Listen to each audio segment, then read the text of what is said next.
Bonjour à tous, c'est parti, ça démarre. Alors, je suis David et je serai votre conférencier aujourd'hui et je suis très content de partager ces quelques moments avec vous pour moi-même et pour vous tous. Alors, lors de cette conférence, je vais être assisté justement par mon ami Daniel et il sera là pour nous aider à gérer les chats, hein, parce que je crois qu'on va atteindre des records de connexion sur la conférence et je ne pourrai pas gérer à la fois la conférence, à la fois les chats. Il fera les chats, je ferai la conf et puis on avancera ensemble comme ça, de cette façon-là. D'ailleurs, pas de problème Pascal, pas de problème tout le monde. Bonjour, je fais pas le tour, mais bonjour vraiment. J'espère que vous tenez le coup dans ce confinement un peu particulier. Alors confinement, mais pas isolement, hein, je l'ai dit déjà à d'autres personnes. Confinement, mais pas isolement. Isolement, c'est quand on est seul. Confinement, c'est quand on est confiné. Et là, on n'est pas seul. Vous voyez, on est en bonne compagnie. En tous les cas, moi, je suis en bonne compagnie. Aujourd'hui, mon sujet à moi, c'est affilié commando. Comment générer des ventes immédiates sans produit, sans site et sans même gérer les commandes. Beaucoup d'entre vous connaissent le e-commerce, le dropshipping, c'est une des méthodes qu'on enseigne souvent chez e-commerce Academy, le marketing digital aussi, l'affiliation, c'est aussi, ça fait partie du marketing digital et c'est pas une forme de marketing qu'on enseigne en tous les cas côté affilié, on l'enseigne côté annonceur, mais pas en tous les cas côté affilié. Et ici, je vous ai préparé un programme pour vous expliquer qu'est-ce que c'est que l'affiliation, comment on génère des revenus avec, mais surtout si on n'a pas de communauté, de site internet et autres, comment on fait pour quand même en tirer profit. Quel est le programme aujourd'hui? Donc, dans un premier temps, on va se demander qu'est-ce que c'est que le marketing d'affiliation. Ensuite, on essaiera de comprendre les différents modes de rémunération d'un affilié. Qu'est-ce que veut dire premier clic, dernier clic? Focus sur le lien traqué. Donc tout ça sont des éléments qui correspondent au monde de l'affiliation. Comment trouver un programme d'affiliation? J'ai un petit cadeau aussi pour vous.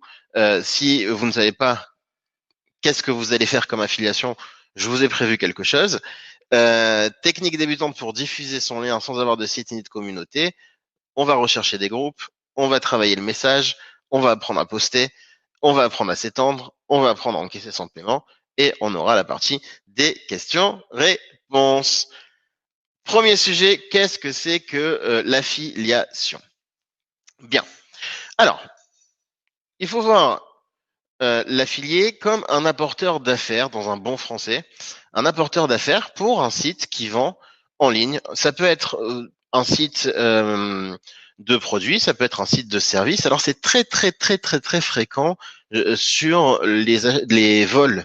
Quand vous achetez des vols, aujourd'hui ça risque pas d'arriver, mais si vous achetez des allers-retours Paris-New York par exemple, le premier réflexe que les gens vont avoir, c'est d'aller sur ce qu'on appelle un comparateur de vol et mettre la recherche, Paris-New York, les dates, etc. Et le comparateur de vol va nous donner un résultat avec différents tours opérateurs et différentes compagnies aériennes, ainsi que les différents horaires et différents tarifs. Et puis de là, une fois qu'on a choisi notre vol, on va cliquer sur l'annonce en question et on va aller sur le site de la compagnie aérienne directement.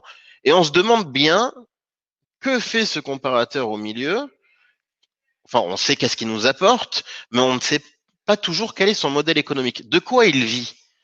De quoi vit ce comparateur? Eh bien, ce comparateur va toucher un pourcentage à chaque fois qu'il va envoyer un client à une compagnie aérienne. C'est ce qu'on appelle un affilié. On est vraiment sur le cas typique d'affiliation. Il va affilier donc un client à la compagnie aérienne. Donc, techniquement, ça se passe comment? Dans un premier temps, l'affilié déploie une publicité sur son site pour le compte du marchand. Une publicité, dans le cas de notre comparateur, c'est la comparaison et c'est les annonces qui sont dans la comparaison.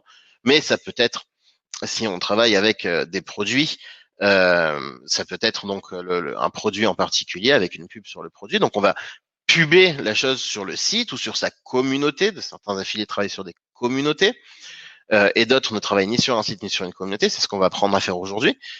Le client voit la publicité, clique sur le lien de la publicité, et est renvoyé sur le site marchand et le lien est traqué. Donc on va voir ça tout à l'heure, ça veut dire que l'on sait que le client est venu à partir du site affilié en question ou du lien affilié en question plus précisément. Une fois que le client est arrivé sur le site du marchand, il passe commande ou pas, hein, évidemment. Il passe commande et s'il passe commande, le réseau enregistre l'achat ainsi que les détails de la transaction.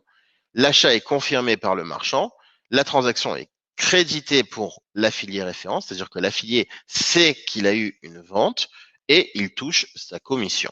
Et la boucle est bouclée. Il peut continuer à travailler. OK? Donc ça, c'est un petit peu à quoi correspond l'affiliation. Donc c'est assez génial pour tout le monde, pour tous les partis, parce que d'un côté, on a des sites marchands qui vont avoir des dépenses en marketing contrôlées, puisqu'ils ne vont payer uniquement s'il y a une vente, enfin pas uniquement, mais dans la plupart des cas, s'il y a une vente, ce qui fait qu'ils n'avancent pas d'argent, c'est bon aussi pour la trésorerie. Et d'un autre côté, on a un affilié qui, lui, ben, son métier, c'est pas de faire du e-commerce, c'est pas de vendre des services. Non, non, son métier, c'est de faire que du marketing et il le fait bien. Alors, et évidemment, il gagne de l'argent là-dessus. Il faut savoir, ça fait maintenant, je compte même plus les années dans lesquelles je travaille dans le monde du marketing digital. L'affiliation est un des domaines de prédilection depuis peut-être 10 ans sur différents secteurs, différentes industries. Aujourd'hui, je suis coach à l'e-commerce academy et on travaille aussi en affiliation à l'e-commerce academy. On a aussi un certain nombre d'affiliés. Et pourquoi je vous raconte ça? Parce que il n'est pas rare, pour connaître bien les chiffres d'affaires de tous les endroits, toutes les industries dans lesquelles j'ai travaillé, dans différents secteurs, vraiment dans plein de secteurs différents, sur le web toujours et toujours dans la vente en ligne. Généralement, il y a toujours un ou plusieurs affiliés, et en général même beaucoup, d'affiliés qui gagnent plus d'argent que la boîte elle-même.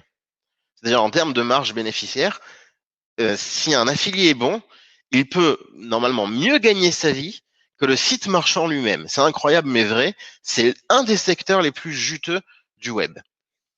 Et c'est pour ça d'ailleurs que j'ai voulu vous le présenter ici, parce que ça peut être le point de départ de quelque chose. Alors aujourd'hui, on va pas voir toutes les techniques d'affiliation possibles, hein. C'est très très vaste et ça demanderait énormément de temps de travail et de technique. Non, non, on va voir une ou deux techniques simples que tu peux mettre en application immédiatement et sans grande compétence, hein. C'est ça l'idée, c'est d'avoir une technique efficace, simple, qu'on peut travailler tout de suite. Donc, comment un affilié est rémunéré? C'est un peu technique, c'est peut-être pas la partie la plus essentielle, mais il faut quand même le comprendre parce que c'est un langage qui est très fréquent dans le monde de l'affiliation et quand on va négocier un deal, un accord d'affiliation avec un site marchand, il faut comprendre ce que ça implique chaque chose. Donc, je voulais passer sur cette partie un peu théorique avec vous. Le coût par acquisition, ce qu'on appelle plus généralement le CPA, coût par acquisition en français. En réalité, ça vient de l'anglais, mais pour le coup, on peut le traduire facilement. Coût par acquisition signifie qu'à chaque fois qu'un client va acheter sur le site marchand, notre affilié va toucher une commission fixe. Par exemple, 10 € par client. OK? C'est ce qu'on appelle un CPA. C'est un mode de rémunération très fréquent sur Internet, réellement très fréquent.